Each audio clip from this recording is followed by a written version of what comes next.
فاتحہ۔ بسم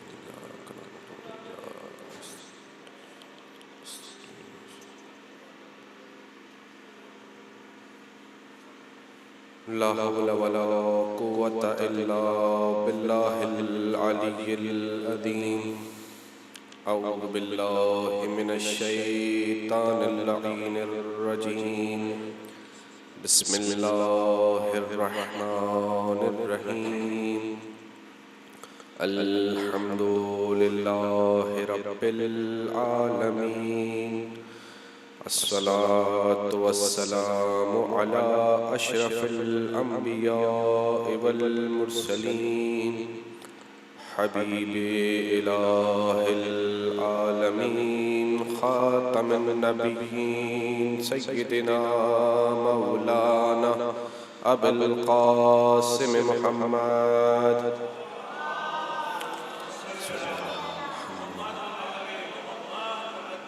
وعلى أهل بيته الطيبين الطاهرين المعصومين واللعنة الدائمة على أعدائهم أجمعين من الأزل إلى قيام يوم الدين أما بعد فقد قال سبحانه وتعالى في قرآن المجيد وفرقان الحميد وقوله الحق بسم الله الرحمن الرحيم إنما يريد الله ليذهب عنكم الرجس أهل البيت ويطهركم تطهيرا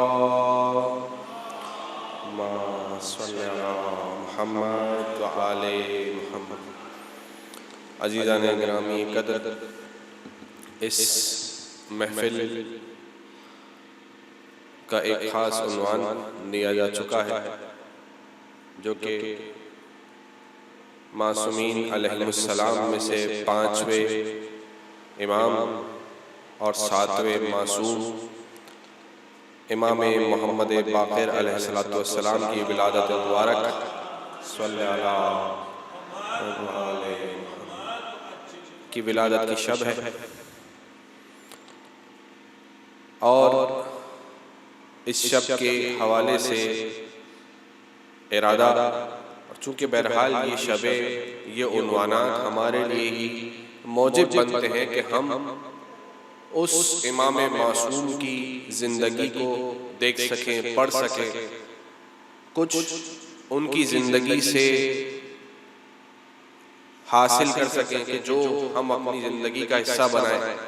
لیکن چونکہ اس کے ساتھ ایک اور اہمیت بھی ہمارے پاس موجود ہے، ایک اور عنوان جو کہ اس عنوان کے ساتھ ساتھ ہمارے پاس آ رہا ہے، وہ یہ ماہ رجب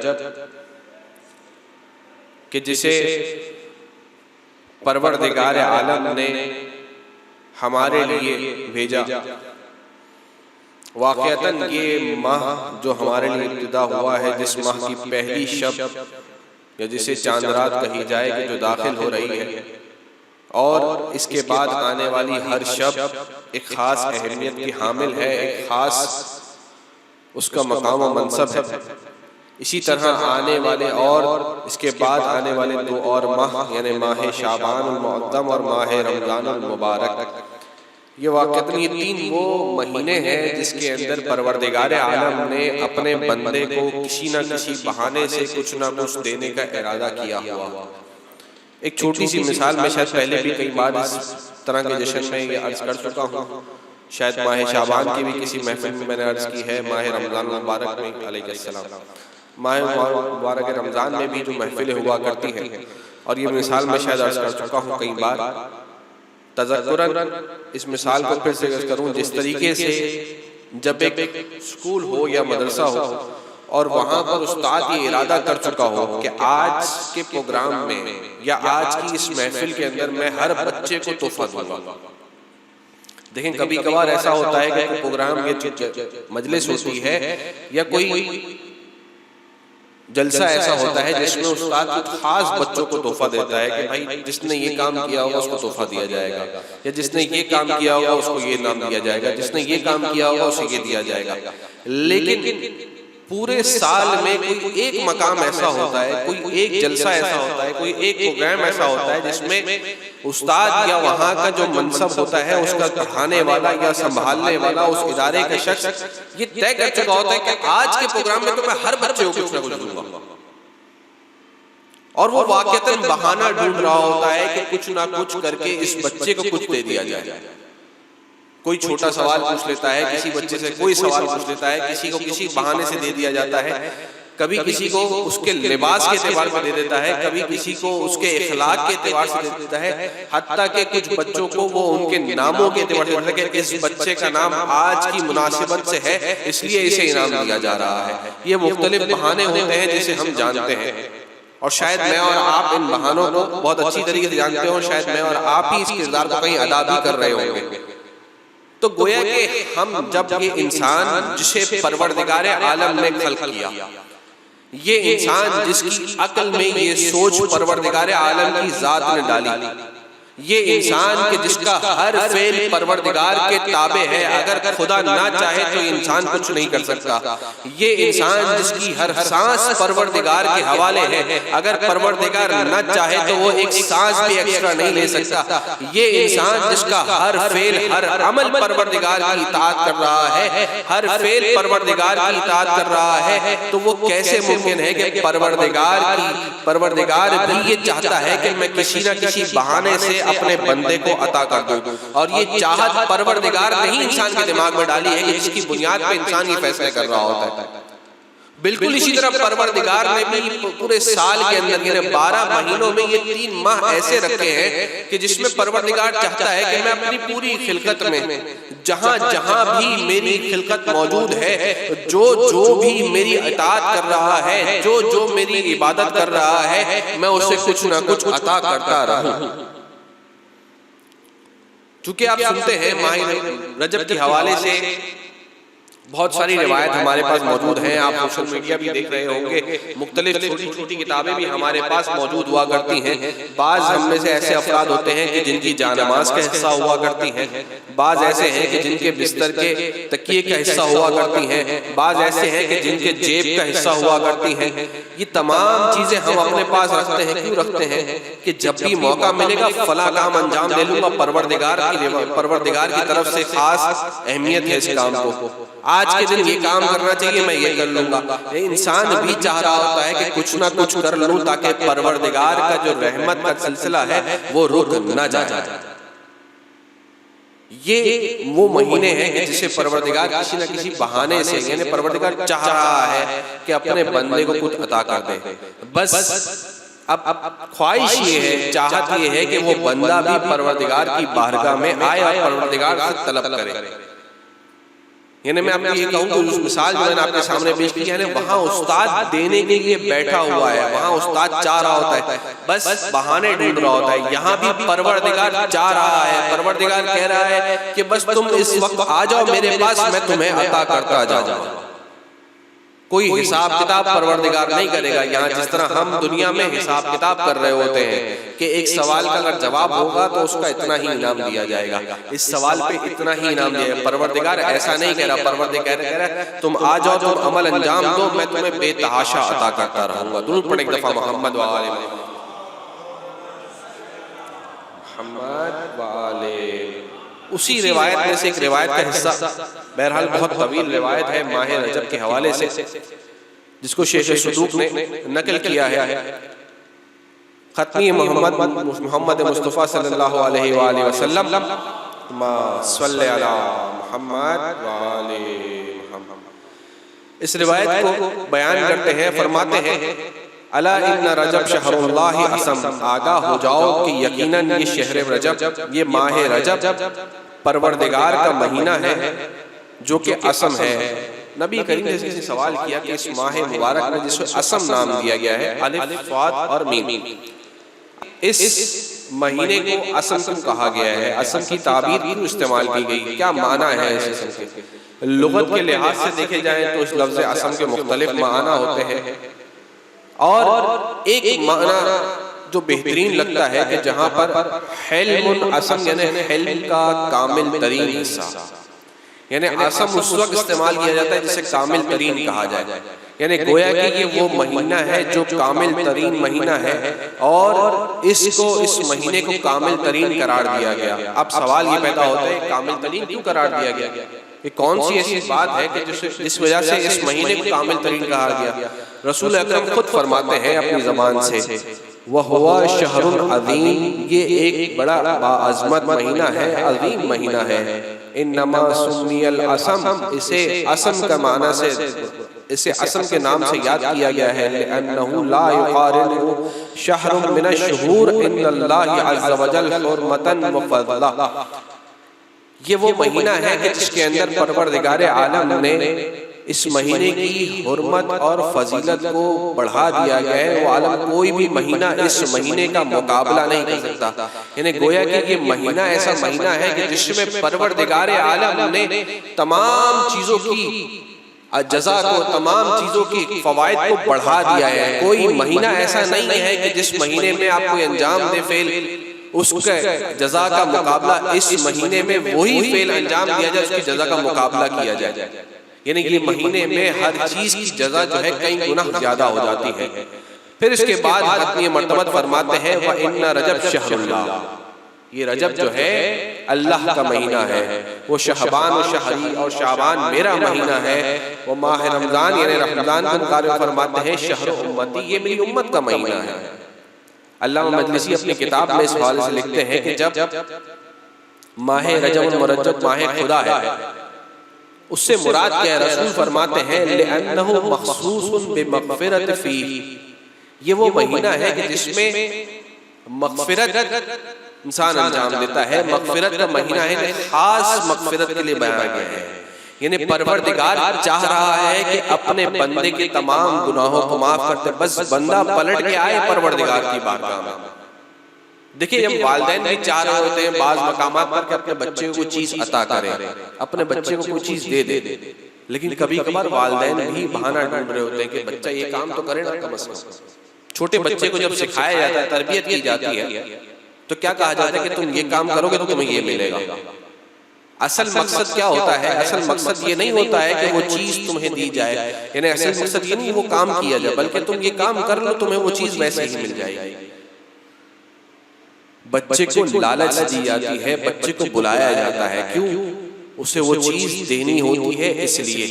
بس پروردگار بھی ہمیں دینا چاہتا ہے، بس ایک لالچ دی جاتی ہے تم مغفرت کر لو، تمہاری مغفرت ہو جائے، تم میری بارگاہ میں آؤ، اپنے گناہوں سے توبہ حاصل کرو، میں تمہیں بخش دوں گا، میں تمہارے تمام گناہوں کو بخش دوں گا۔ مختلف موقع پر مختلف انداز سے پروردگار بخشنے کے لیے بیٹھا ہے، لیکن ہم پروردگار کی بارگاہ میں پلٹ رہے ہیں۔ اس کے بعد رسول اکرم فرماتے ہیں کہ یہ مہینہ مغفرت سے خاص ہے کہ اگر اس میں خون بہانے سے روکا گیا، یعنی یہ وہ مہینہ ہے جس میں پروردگار نے خون بہانے سے روکا گیا ہے، کہا اس میں خون ریزی نہ کرو اس مہینے میں، یعنی اس مہینے میں پروردگار اپنے چاہنے والوں کو توبہ کرنے یعنی مغفرت کی توفیق عنایت کر رہا ہے اور ان کو جان کنی کی تکلیف سے نجات دیتا ہے، یعنی پروردگار کہہ رہا ہے کہ خون ریزی نہ کرو اس مہینے میں۔ یہ مہینہ بہت محترم ہے، پروردگار کا مہینہ ہے، یہ مہینہ اتنا محترم ہے کہ اس میں پروردگار ہمیں مغفرت عطا کر رہا ہے۔ حتیٰ کہ بہت ساری ایسی روایت اس حوالے سے بھی بیان کی جاتی ہیں کہ جس میں مغفرت کس طرح کی جائے، مختلف روایت مختلف طریقہ کار بیان ہوتے ہیں۔ کہ استغفار پڑھنے کا کہا جاتا ہے، کہ استغفر اللہ، استغفار کے بھی مختلف جملات ہمارے پاس روایت میں موجود ہیں، کہ استغفر اللہ ربی واتوب الیہ، کہ استغفر اللہ خالی کہا جاتا ہے۔ مختلف روایت ہے اور مختلف انداز سے پڑھنے کا، مختلف تعداد سے پڑھنے کا کہا گیا ہے کہ جو انسان جتنا بھی پڑھ سکتا ہو پڑھے، جتنا بھی عمل کر سکتا ہو کرے، پروردگار کی بارگاہ میں آ جائے۔ درود پڑھیں دفعہ محمد و آل محمد، صلی علی محمد و آل محمد۔ اسی طرح اس مہینے میں بہت ساری روایت خاص اس طرح سے ملتی ہیں کہ جو اس ماہ میں روزہ رکھنے کے حوالے سے، کہ یہ ماہ جو آیا ہے جس ماہ میں ہم داخل ہو رہے ہیں، پروردگار نے اس مہینے میں روزہ رکھنے کا ایک خاص ثواب عطا کیا ہے، خاص مقام دیا ہے، خاص اجر دیا ہے، کہ اگر کوئی شخص اس مہینے میں روزہ رکھنا چاہتا ہے اور اس امید سے روزہ رکھتا ہے کہ پروردگار اس کے روزے کا بہترین اجر عنایت کرے گا، تو پروردگار عالم اسے اس روزے کا کیا اجر عطا کرے گا؟ اچھا، ویسے اس روایت کے اندر جو ہمارے پاس روایت میرے ہاتھ میں اس وقت موجود ہے، اس روایت میں پروردگار عالم نے ہر روز کے روزے کا اجر بیان کیا۔ رسول اکرم ہر روز کے روزے کا، یعنی جس نے ایک روزہ رکھا ہے اس کا اجر کیا ہے، جس نے 2 روزے رکھے اس مہینے میں اس کا اجر کیا ہے، جس نے 3 رکھے اس کا اجر کیا ہے، اسی طرح سلسلہ چلتا ہوا 30 روزوں تک جاتا ہے۔ یعنی جس نے پورے 30 روزے رکھے اس کا اجر کیا ہے، جو 29 رکھ رہا ہے اس کا اجر کیا ہے، جو 28 رکھ رہا ہے، یہ جو جتنے روزے رکھ رہا ہے پروردگار اتنے روزے کے حساب سے اسے اجر بھی عطا کر رہا ہے۔ ختمی مرتبہ فرماتے ہیں کہ جو اگر کوئی پروردگار کی خاطر، پروردگار کی خواہش کے لیے، پروردگار کی رضا کے لیے اس ماہ مبارک میں روزہ رکھتا ہے، وہ روزہ رکھنا اس کا کس کے اندر فضیلت کیا ہوگی اس روزہ رکھنے والے کی؟ وَلَوْ أُوتِيَ مِنَ الْأَرْضِ ذَهَبًا كَانَ بِفَضْلٍ مِنْ صَوْمِهِ وَلَا يَسْتَكْمِلُ أَجْرُهُ بِشَيْءٍ مِنَ الدُّنْيَا دُونَ الْحَسَنَاتِ إِذَا أَخْلَصَهُ لِلَّهِ عَزَّ وَجَلَّ۔ کہ اگر کوئی شخص اس ماہ مبارک میں روزہ رکھتا ہے، ابھی ایک روزے کی بات ہو رہی ہے، ابھی ایک سے زیادہ روزے کی بات نہیں، ابھی ایک ہی روزے کی بات ہو رہی ہے، اس ماہ مبارک میں ایک روزہ رکھتا ہے، تو اس کا اجر ایسا ہے کہ اس سے بھی زیادہ ہے کہ جس نے اس زمین کے مقابلے میں پورا سونا صدقہ کیا۔ یعنی ایک شخص اتنا سونا صدقے میں دے دے جو اس زمین پر آ جائے، اس صدقہ دینے والے کا جو اجر ہوگا اس سے کئی گنا زیادہ اس ایک روزہ رکھنے والے کا اجر ہوگا۔ اندازہ کیجئے صدقہ دینے میں، یعنی سونے کا صدقہ، انسان جب سونے کے طور پر صدقہ دیتا ہے، سونا یعنی گولڈ کو صدقے کے طور پر دے رہا ہے، میں اور آپ کئی جگہ پہ صدقہ دیتے ہیں مختلف انداز سے، کہیں بڑی کوئی قیمت عطا کرتا ہے صدقے میں، کوئی انسان جانور کو قربان کرتا ہے، کبھی کوئی انسان اپنی چیز دے دیتا ہے صدقے کے طور پر، لیکن پروردگار عالم کہہ رہا ہے کہ اگر کوئی شخص فقط ایک روزہ رکھ رہا ہے تو اس کا اجر کتنا زیادہ ہوگا؟ اتنا زیادہ ہوگا کہ اگر کوئی شخص اس زمین پر سونے کو رکھ دے اور سونے کو صدقہ دے دے، اس کا اجر جو ہوگا اس سے زیادہ اجر ایک روزہ رکھنے کا ہوگا۔ اس کے بعد رسول فرماتے ہیں، اس روزے کو ثواب، اس کا ثواب بیان کرتے ہوئے فرماتے ہیں کہ اگر کوئی شخص اس ماہ مبارک میں روزہ رکھتا ہے تو پروردگار عالم اس کی رات کو، یعنی جیسے ہی وہ رات پہلی رات آئے گی تو اس کی تمام دعائیں مستجاب ہو جائیں گی، حتیٰ کہ فقط اس کی دعائیں مستجاب نہیں ہوگی بلکہ اگر کوئی اور اس کے لیے دعا کر رہا ہوگا تو وہ بھی دعائیں پروردگار اس کے حق میں قبول کرے گا۔ یہ ایک روزہ رکھنے کا ثواب ہے۔ اندازہ کیجیے جب پروردگار اس ایک روزے کا ثواب اس انداز سے ادا کر رہا ہے، ختمی مرتبہ اس ایک روزے کا ثواب کو اس طرح بیان کر رہے ہیں، اندازہ کیجیے 2 روزے رکھنے والے کیا حال ہوگا۔ 2 روزہ رکھ رہا ہے، جو 2 روزے رکھ رہا ہے اس مہینے مبارک میں، یعنی ایسا نہیں کہ پہلی اور دوسری تاریخ کا اور تیسری تاریخ کا، ایسا نہیں ہے، بلکہ کوئی بھی 2 روزے رکھ رہا ہے تو اس کا ثواب کیا ہوگا۔ اگر کوئی 2 دن روزہ رکھے تو آسمان اور زمین والوں میں جتنے بھی توصیف کرنے والے ہیں، یعنی پروردگار کی صفت کو بیان کرنے والے ہیں، اس شخص کو بارگاہ الہی میں اتنا اجر و ثواب ہوگا، کتنا اجر و ثواب ہوگا کہ اس کے نامہ اعمال میں ایسے 10 سچوں کا ثواب لکھا جائے گا جنہوں نے اپنی پوری زندگی میں سچ بولا ہو، چاہے وہ زندگی کتنی ہی طولانی کیوں نہ ہو۔ یعنی اندازہ کیجئے پروردگار فقط 2 روزے پر اتنا ثواب دے رہا ہے، ہر عمل کا اس ماہ مبارک میں ثواب ہے۔ یہ ثواب بیان ہوتا رہتا ہے، رسول بیان کرتے جاتے ہیں، اور آخر میں ایک سوال کرتا ہے، واقعتاً یہ سوال ہمارے لیے کیا گیا، یعنی شاید یہ ہر زمانے کے سوال کیا جاتا ہے، لیکن یہ خاص اگر میں کہوں کہ ہمارے لیے بیان کیا گیا، واقعتاً ہمارے لیے بیان کیا گیا۔ کیا ثواب بیان کیا؟ پروردگار کا حبیب کہتا ہے کہ اگر کوئی شخص ایسا ہے کہ جو اس ماہ مبارک میں ایک بھی روزہ نہیں رکھ سکتا، کسی بھی وجہ سے ضعیف ہے، ناتوان ہے، یا اگر کوئی خاتون ہے وہ کسی وجہ سے روزہ نہیں رکھ سکتی، تو اللہ کے رسول کہتا ہے کہ وہ اس ماہ مبارک میں صدقہ دینا شروع کر دے۔ دیکھیں پہلے صدقے کے اعتبار سے کہا گیا کہ سونے کو صدقہ کر دے، اس کے ثواب اس روزہ رکھنے والے ثواب سے کہیں زیادہ نہیں ہو سکتا، یعنی روزہ رکھنے والے کا ثواب زیادہ ہوگا سونے کو، لیکن اگر کوئی مجبوری کی بنا پر روزہ نہیں رکھتا تو پھر صدقہ کر دے۔ ہر ایک فقیر کو ایک روٹی اگر عطا کرے گا تو پروردگار عالم یہ جو تمام ثواب بیان کیا ہے ختم مرتبہ میں، وہ تمام کا تمام ثواب اس شخص کو عطا ہوگا جو صدقہ دے رہا ہے۔ فرمایا کہ صدقہ بھی نہیں دے سکتا اس ماہ مبارک میں، اگر اتنا بھی ممکن نہیں ہے اس کے لیے صدقہ دینا، ایک روٹی صدقے کے طور پر دینا ہی ممکن نہیں ہے، کہ وہ تسبیح پڑھے، یعنی گویا کہ دیکھیں پروردگار عالم کوئی بہانہ ڈھونڈ رہا ہے، ختمی مرتبت بتلا رہے ہیں، رسول بتلا رہے ہیں کہ دیکھو کچھ نہ کچھ تو کر لو، اگر تم روزہ نہیں رکھ سکتے ٹھیک ہے روزہ نہیں رکھو تو پروردگار کی بارگاہ میں صدقہ دے دو، ایک روٹی صدقہ دے دو، ہزاروں روٹیاں لاکھوں روٹیاں سینکڑوں روٹیاں نہیں مانگی تم سے، دسترخوان بچھانے کا نہیں کہا، بلکہ فقط ایک روٹی صدقے میں دینے کا کہا ہے۔ یہ بھی اگر تم نہیں کر سکتے تو پروردگار کی بارگاہ میں تسبیح تو کر سکتے ہو، پروردگار کی بارگاہ میں تسبیح کو پڑھتے رہو۔ عجیب مہینہ ہے کہ جس مہینے میں پروردگار مختلف انداز سے چاہ رہا ہے، پروردگار بہانہ ڈھونڈ رہا ہے۔ واقعی عزیزو یہ مہینہ بڑا بابرکت مہینہ ہے، یہ مہینہ ایسا مہینہ ہے کہ جس میں اس برکتوں کے نہیں ان تمام چیزوں کا ثواب اور زیادہ بڑھ جاتا ہے جب ایسی کوئی رات آتی ہے جس میں پروردگار کی حجت کی ولادت کی رات آتی ہے۔ آج شب ولادت ہے پانچویں امام محمد باقر علیہ السلام، صلی علی محمد علی محمد۔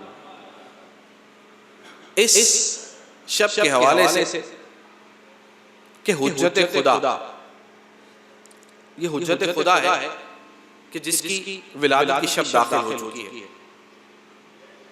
عظمت امام کا اندازہ کیجئے کہ کتنا عظیم امام ہے۔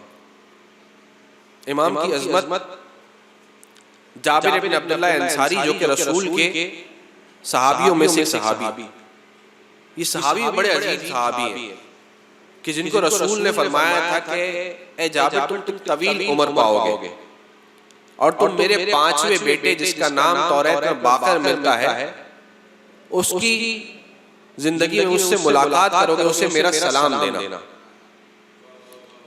واقعتاً وہ صحابی ہیں جن کا سلام سے خاص رابطہ ہے، رسول نے ان کو سلام کے لیے پہنچایا۔ سلام کی روایت جو حدیث قصہ جو ہمارے سامنے موجود ہے جسے ہم اپنے ہر جشن ہر مجلس ہر مقام پر پڑھتے ہیں، اس میں بھی سلام کے تمام سلسلے کو پہنچانے والے جابر ہیں۔ جابر کا ایک سلام سے خاص رابطہ ہے۔ جابر بن عبداللہ انصاری چھٹے پانچویں امام کی خدمت میں آتے ہیں، جب دیکھتے چوتھے امام کی خدمت میں آئے، چوتھے امام کی بارگاہ میں آئے، دیکھا کہ بچہ موجود ہے، معلوم کیا کہ کون ہے؟ چوتھے امام نے فرمایا کہ میرے بیٹے محمد باقر ہے جو میرے بعد تمہارے امام ہوں گے۔ جیسے ہی یہ سنا تو ایک مرتبہ کھڑے ہو گئے اور ان کے قدم بوسی کرنے لگے اور ان کی خدمت میں ان کا سلام پہنچایا۔ کہ آپ کے جد رسول خدا نے کہا تھا کہ آپ کو ان کا سلام پہنچاؤں۔ جب پانچویں امام ابھی کم سنی میں ہیں، سلام ملا ہے، سلام کا جواب دیتے ساتھ کہتے ہیں جابر تم پر بھی ہمارا سلام۔ یہ عظیم امام کہ جسے خود رسول سلام بھجوا رہے ہیں اور رسول بتلا رہے ہیں کہ دیکھو میرے بعد آنے والی حجتیں جو ہوں گی انہیں میں سلام پہنچا رہا ہوں۔ یہ بتلا رہے ہیں کہ میرے بعد آنے والی حجت کون ہے، رسول اس حجت کو بتلا رہے ہیں کہ میرے بعد آنے والی جو پروردگار کی حجتیں ہیں جو اس زمین پر حکومت قائم کرے گی، جس کی حکومت ہوگی وہ کون ہے، ان کی فضیلت کو بتلا رہے ہیں۔ یہی امام کہ جنہوں نے اپنی زندگی کے اندر علم کو آشکار کرنے والے وہ جن کی وجہ سے ان کا لقب باقر العلوم ہے کہ علم کو شگافتہ کرنے والا، بڑا مشہور لقب ہے، آپ سب نے سنا ہوا ہے۔ کیسے علم کو شگافتہ کیا، کیسے علم کو پہنچایا، اپنے زمانے میں مختلف مدرسوں کو قائم کرنا شروع کیا۔ اچھا حقیقت میں ہم دیکھتے ہیں کہ چھٹے امام کی زندگی میں ہی کہ چھٹے امام کے دور میں خاص طور پہ دین پھیلا ہے، چھٹے امام کے دور میں ہی خاص طور پہ مدرسوں کی شاخیں بنی، یا مدرسہ اور بڑا ہوتا گیا جس میں شاگردوں کی خاص تعداد ہوا کرتی تھی، سینکڑوں شاگرد تھے، لیکن اس کی بنیاد ڈالنے والے یہ پانچویں امام۔ اسی امام نے اپنے زمانے میں سکہ رائج کرنے کا حکم دیا۔ یہی امام تھے جن کی زندگی میں سکہ بھی رائج ہوا، جن کی زمانے میں حکم دیا گیا کہ سکہ رائج کرنے کا، اور اسلامی سکہ اس وقت چلنا شروع ہوا یا رائج ہوا تھا، حکم نامہ جاری ہوا تھا۔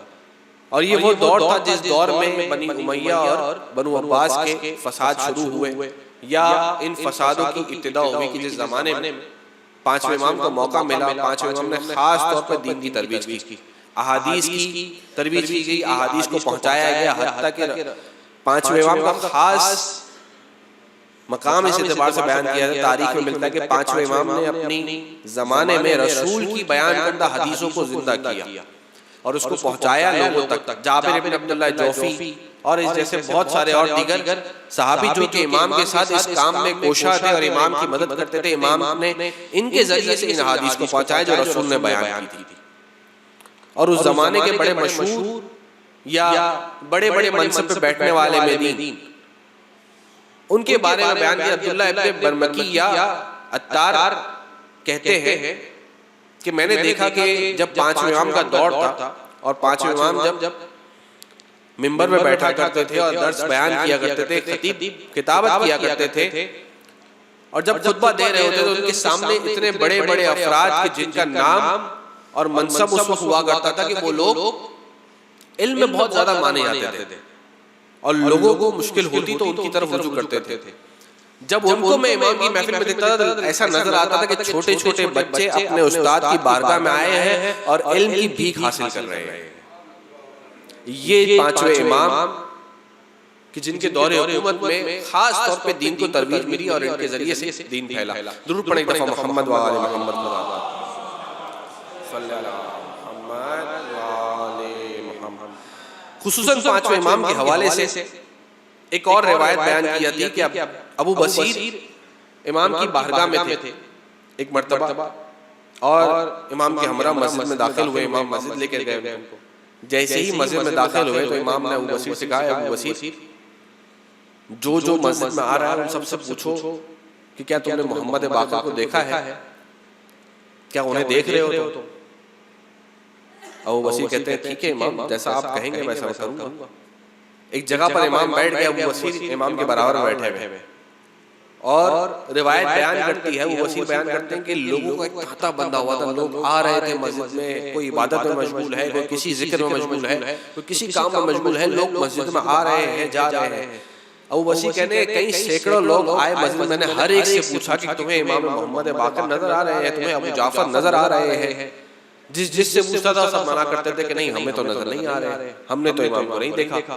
کہا ابھی تو ہم نے نہیں دیکھا, میں باہر صحن میں بھی موجود تھا لیکن امام کو نہیں دیکھا, وضو خانے میں بھی موجود تھا وہاں بھی نہیں دیکھا, کہیں بھی میں نے امام کو نہیں دیکھا. کوئی کہہ رہا ہے کہ نہیں محراب میں شاید ہوتے ہیں امام لیکن ابھی محراب میں بھی نظر نہیں آ رہے. ہر ایک سے ابو بصیر پوچھتے رہے لیکن ہر ایک نے منع کر دیا. اتنی دیر میں ابو بصیر نے دیکھا کہ ابو ہارون مسجد میں داخل ہوئے. ابو ہارون کون ہے؟ امام کے چاہنے والے ہیں اور نابینا ہیں. ابو بصیر نے جا کے ابو ہارون سے پوچھا کہ ابو ہارون کیا تم نے امام محمد باقر کو دیکھا ہے؟ ابو ہارون کہتے ہیں کہ کیا بات ہے, کیا تم نہیں پہچانتے؟ تمہارے پہلو میں ہی تو یہ نور بیٹھا ہے, تمہارے پہلو میں ہی یہ نور بیٹھا ہے, تم نے نہیں دیکھا کیا؟ ایک مرتبہ جب اس نور کی طرف متوجہ کرایا ہے وہ نور واضح ہوا, اس کے بعد لوگوں کو دکھنا شروع ہوئے امام. راوی کہتا ہے, بیان کرنے والے لکھتے ہیں کہ یہ پروردگار کی حجت ہے کہ جو پروردگار کی حجت اس انداز سے نمایاں ہو رہی ہے. یعنی حقیقتاً حجت خدا ایسا نور ہی ہے, اس آنکھ کو نظر آتا ہے, اس بصیرت کو نظر آ رہا ہے کہ جس کے پاس وہ پاکیزہ بصیرت ہے, جس کے پاس وہ بصیرت موجود ہے کہ جسے امام کا نور نظر آنا چاہیے. یعنی آج کے دور میں بھی امام ہم سے غائب ہے. آج ہم اس دور میں جس میں ہم سے امام غائب ہے, ہمیں بھی امام نظر آنا چاہیے. واقعتاً ہم ان شبوں میں دعا کریں کہ پروردگارہ ہمیں وہ بصیرت عطا کر دے کہ ہم بھی اپنے زمانے کے امام کو دیکھ سکیں. اندازہ کیجیے وہ امام ہے کہ جو اس انداز سے ہمیں بتلا رہے ہیں کہ دیکھو تم اپنے زمانے کے امام سے اس انداز سے ملاقات کرو گے. ایک مرتبہ ایک شخص امام کی خدمت میں آتا ہے اور امام سے سوال کرتا ہے کہ اچھا امام کی خدمت میں آنے سے پہلے وہ ایک جگہ موجود تھا کہ لوگوں کے درمیان کہنے لگا کہ علی بن ابی طالب جو ہے وہ سچے انسان نہیں تھے. علی بن ابی طالب سچے نہیں تھے, علی بن ابی طالب بہت ظلم کیا کرتے تھے اور نعوذ باللہ من ذالک امیر المومنین کی شان میں گستاخی کرنے لگتا ہے. لوگوں نے اس سے کہا کہ اگر تمہیں لگتا ہے کہ علی بن ابی طالب ایسے تھے تو جاؤ ان کے خاندان میں کوئی نہ کوئی دانشور موجود ہوگا, اس سے معلوم کرو. کیسے تم کہہ سکتے ہو کہ علی بن ابی طالب ایسے تھے؟ وہ کہنے لگا کہ علی بن ابی طالب خاندان میں کوئی بھی دانشور موجود نہیں ہے. کہا اچھا اگر ہم تمہارے سامنے دانشور کو لے کر آئیں یا تمہارے سامنے کوئی دانشور آ جائے تو تم کیا اس کی بات کا اقرار کر لو گے, اس کی بات مان لو گے؟ کہا ہاں میں مان لوں گا. لوگوں نے اسے محمد باقر کی خدمت میں بھیجا. اللہم صلی علی محمد. اب وہ شخص پانچویں امام کی خدمت میں آیا ہے, اور جیسے ہی پانچویں امام کی خدمت میں آیا, پانچویں امام کی خدمت میں آنے کے بعد ایک خاص انداز سے امام کی خدمت میں اپنے کچھ دوستوں کے ساتھ, اپنے ساتھ کچھ افراد کو لیے آیا. امام نے بھی اپنے اصحاب کو بلایا, کچھ مہاجرین کو, کچھ انصار کو بلایا. اس کے بعد امام نے اس سے کلام کیا اور اس سے پوچھا کہ تم نے یہ حدیث سن رکھی ہے؟ پہلے امام نے حمد کی پروردگار کی, اور اس کے بعد اپنے اصحاب میں جو افراد بیٹھے تھے ان سے کہا کہ کوئی ایک تم میں سے ہر ایک جو ہے ایک روایت بیان کرو, ایک حدیث بیان کرو جو علی بن ابی طالب کی شان میں ہو. جیسے ہی ہر ایک نے پڑھنا شروع کی, ایک شخص آیا, اس نے کہا کہ جب جنگ خیبر کا موقع تھا تو ختمی مرتبت نے یہ جملہ کہا تھا لَأَعْطِيَنَّ رَائِتًا غَدًا, میں اگلے دن ایک ایسے شخص کو پرچم عطا کروں گا جو قرار ہوگا, غیر فرار ہوگا. یہ سب تمام صفات کو بیان کرنے کے بعد جب یہ بات بیان ہو گئی, اس نے یہ روایت بیان کر دی خیبر کی. اس کے بعد امام نے فرمایا اس شخص سے کہ جو امام سے اعتراض کر رہا تھا کہ امیر المومنین سچے آدمی نہیں تھے یا امیر المومنین صحیح شخص نہیں تھے, امام نے اس سے کہا کہ اچھا یہ بتلاؤ کہ تم اس روایت کو جانتے ہو, یہ روایت تم نے سنی ہے, یہ جملہ تمہیں معلوم ہے؟ کہا پیغمبر کی جملہ مجھے معلوم ہے, بالکل پیغمبر نے سچ فرمایا تھا. ہاں پیغمبر نے اگلے دن ایسا ہی کیا کہ ایسے شخص کو پرچم دے دیا کہ جو اس پرچم کا حقدار تھا, اس کے پاس یہ تمام کی تمام صفات موجود تھی. جب اس شخص نے یہ اس بات کا اقرار کیا تو امام فرماتے ہیں کہ اب یہ بتاؤ تم کیسے کہہ سکتے ہو کہ جب پروردگار کا حبیب ایک ایسے شخص کو جو پروردگار کا پیغمبر ہے وہ ایک ایسے شخص کو عطا کر دے کہ جو صحیح نہ ہو.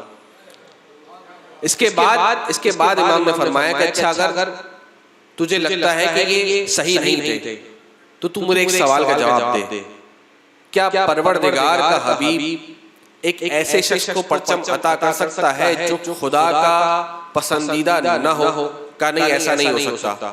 کہ اس کا مطلب تو یہ بات مانتا ہے کہ علی بن ابی طالب پیغمبر کے بعد رسول یعنی اللہ کی خدمت میں پسندیدہ تھے؟ کہا پسندیدہ تھے.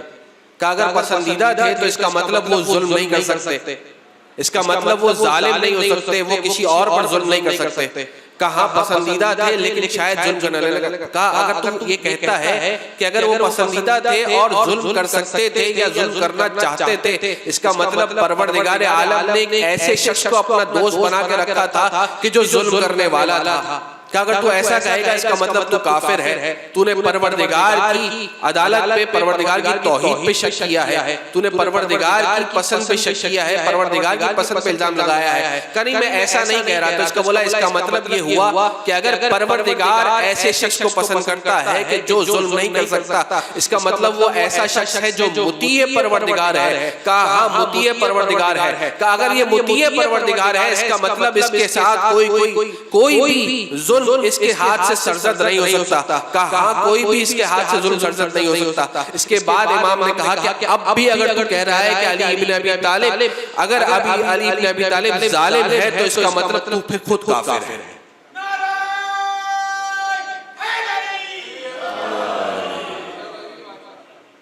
یہ پانچویں امام کس انداز سے حجت خدا کو بتلا رہے ہیں کہ کون ہے حجت خدا. یہ انداز امام ہے جو حجت خدا کو بیان کر رہی ہے. بس پروردگار عالم کی بارگاہ میں دعا کہ پروردگار ہمیں اس حجت خدا کی سیرت پر, ان کے علم پر عمل پیرا ہونے کی توفیق عنایت فرما. بار الہ تجھے واسطہ محمد و آل محمد کا ان شبوں میں آنے والی تمام شب و روز میں ہمیں تیری بارگاہ میں صحیح انداز سے اس عبادت کو, ان افعال کو, ان اعمال کو انجام دینے کی توفیق عنایت فرما. بار الہ تجھے واسطہ محمد و آل محمد کا اس ماہ مبارک میں ہمیں مختلف انداز سے جو عبادتیں بیان ہوتی ہیں، پروردگار ان عبادتوں میں شریک ہونے کی توفیق عنایت فرما۔ بار الہ تجھے واسطہ محمد و آل محمد کا ہمارے تمام گناہان کبیرہ و صغیرہ کو معاف فرما۔ بار الہ تجھے اس شب کا واسطہ، اس شب کے صدقے میں ہم تمام مومنین کی مشکلوں کو دور فرما۔ بار الہ تجھے واسطہ محمد و آل محمد تمام حاضرین محفل کی شرعی حوائج کو اپنی بارگاہ میں قبول فرما۔ بار الہ تجھے واسطہ محمد و آل محمد کے تمام بیماروں کو بیمار کربلا کے صدقے میں شفاء کل عطا فرما۔ بار الہ تجھے واسطہ محمد و آل محمد کا اپنی آخری حجت امام عصر و زمان کی ظہور میں تعجیل فرما۔ ہمیں ہماری اولادوں کو ان کے اعوان انصار میں شمار فرما۔ ان اللہ ملائکتہ یصلون علی النبی یا ایھا الذین آمنوا صلوا علیہ وسلموا تسلیما۔